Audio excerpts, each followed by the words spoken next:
Good morning friend.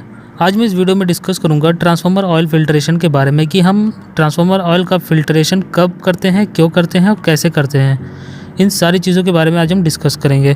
तो इसको start करने से पहले अगर आपने अभी तक मेरे चैनल को सब्सक्राइब ना किया हो तो पहले चैनल को सब्सक्राइब कर लीजिए ताकि मैं जो नए नए वीडियो अपलोड करूँ उनके सारे नोटिफिकेशन आपको मिलते हैं। चलिए शुरू करते हैं। दोस्तों, अगर बात करें कि हम ट्रांसफार्मर के ऑयल का फिल्ट्रेशन कब करते हैं, तो बेसिकली हम जो ट्रांसफार्मर हमारी होती है, जो ट्रांसफार्मर लंबे समय से काम कर रही होती है, तो उसमें क्या होता है कि उसकी जो ऑयल की क्वालिटी होती है, लाइक इंसुलेशन की प्रॉपर्टी उसकी वो थोड़ी ख़राब होने लगती है और उसमें कुछ नमी आने लगती है और कुछ स्लज बनने लगते हैं। तो हम क्या करते हैं कि कुछ सैंपल निकाल लेते हैं ऑयल का और उसको ले जा कर के उसका ब्रेकडाउन वोल्टेज टेस्ट करते हैं। तो ब्रेकडाउन वोल्टेज टेस्ट में जो होता है, इसकी जो स्टैंडर्ड वैल्यू होती है ब्रेकडाउन वोल्टेज टेस्ट की, ये अगर किसी भी ऑयल का 45 किलो वोल्ट से अधिक है तो वो ऑयल बहुत ही अच्छा माना जाता है। और मिनिमम जो इसकी वैल्यू रखी गई है वो 35 किलो वोल्ट रखी गई है कि अगर इससे कम क्वालिटी का है तो हमें उस ट्रांसफार्मर के ऑयल में फ़िल्ट्रेशन करने की आवश्यकता है।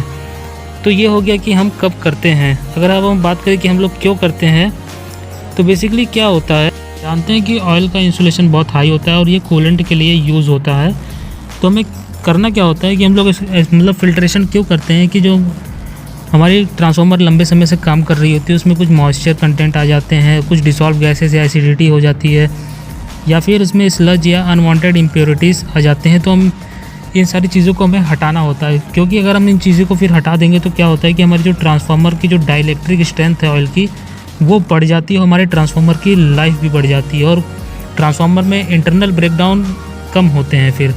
तो इससे हमें कई सारे फ़ायदे होते हैं, इसलिए हम ऑयल का फ़िल्ट्रेशन करते हैं।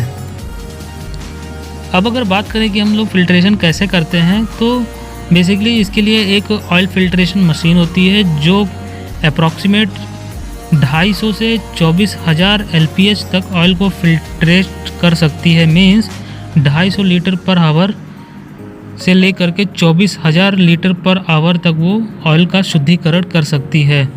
तो इसमें क्या होता है कि इसमें बेसिकली 3 स्टेप यूज़ किए जाते हैं, जो कि पहला स्टेप है हीटिंग, दूसरा फिल्ट्रेशन, तीसरा डीगैसिफिकेशन।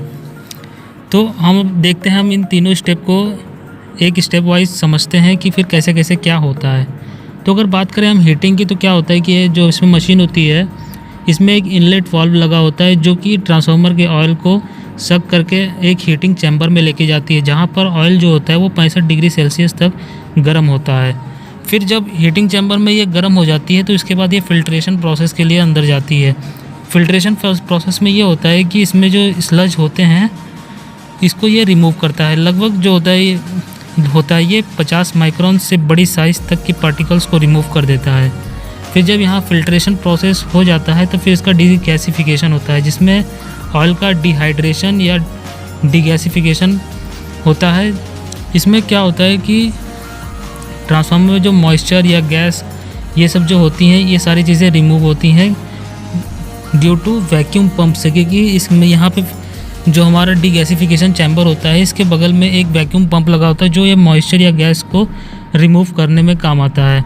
फिर यहाँ से जब ये सारी चीज़ें हो जाती हैं तो फिर यहाँ से आउटलेट वाल्व लगा होता है, जहाँ से ये हमारी ऑयल जो एकदम अच्छी शुद्ध होकर बाहर निकल जाती है, फिर ट्रांसफार्मर में ये चली जाती है। तो इस तरीके से हम ट्रांसफार्मर के ऑयल का फ़िल्ट्रेशन करते हैं। तो अगर आपको वीडियो पसंद आए तो इसे लाइक कीजिएगा, शेयर कीजिएगा। Thank you.